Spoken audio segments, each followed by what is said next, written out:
Hello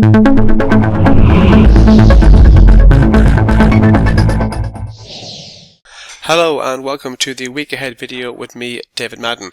Now before we take a look at the major events of next week, let's take a moment to recap some of the major events of the week just gone. Yesterday, Jerome Powell, the head of the Federal Reserve, issued quite a hawkish update. Mr. Powell suggested that the US Central Bank might look to hike interest rates by 50 basis points at next month's meeting. In turn, that pushed up the US dollar and put a lot of downward pressure on US stocks. Hence why we've seen a sharp move to the downside in the US30. It's worth noting, prior to the sharp sell-off in US stocks, the US30 was enjoying an impressive rally on the run-up to Mr. Powell's announcement, and in fact the US30 hit its highest level since February. So overall sentiment this week in stock markets has been positive. It's only really turned negative in the last 12 to 18 hours, but nonetheless it has been a fairly sharp sell-off, and there's now increasing chatter and speculation that the Federal Reserve are not only going to hike interest rates, not only might the Federal Reserve hike interest rates several more times this year, they might do it in a more aggressive fashion. So if we take a look at the price action here, we can see a sharp move to the downside in the US30. Momentum is clearly in negative territory, suggesting the bears are in control. If we do see a continued move to the downside, and while we hold below these two simple moving averages, if we lose further ground from here, we could look to retest 34,326. and a break below that could see a target 34,110.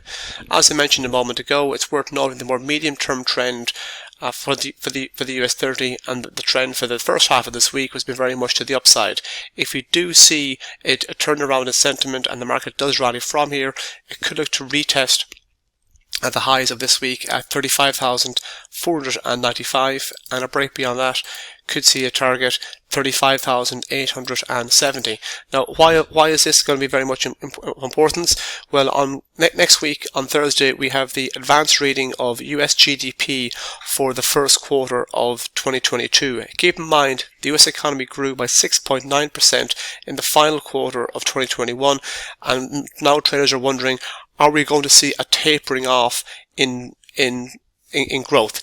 Keep in mind, inflation in the US is now running at its highest level in 40 years. There's been growing chatter about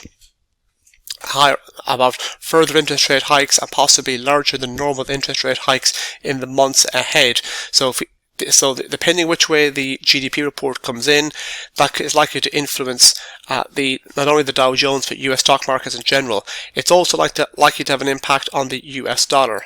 Looking here at AUDUSD, I'm now looking at Aussie dollar chart because on Wednesday next week Australia will release its CPI numbers, and the Australian dollar has come under a lot of selling pressure recently, mostly to do with a strong rally seen in the US dollar. As I mentioned a few minutes ago, the hawkish comments of Mr. Powell last night drove up the US dollar and in turn put downward pressure on AUDUSD. In fact, the currency pair has fallen to a 1 month low this morning. While AUDUSD continues to hold below these three simple moving averages, it's likely the downtrend will continue. Moving lower from here, we could look at the target 0.7205, and a break below that could see a target 0.7164. If you take a look at the RSI, we can see it's moving lower. If it continues to move lower from here, it might move into oversold territory. Should that be the case, that could be an early warning sign that the downward move in price has become overstretched. If you do see a snapback in price from here, resistance might be encountered from this simple moving average here in at 0.7405, and a break above that could see a target 0.7492. That's all from me from this video. Thank you very much.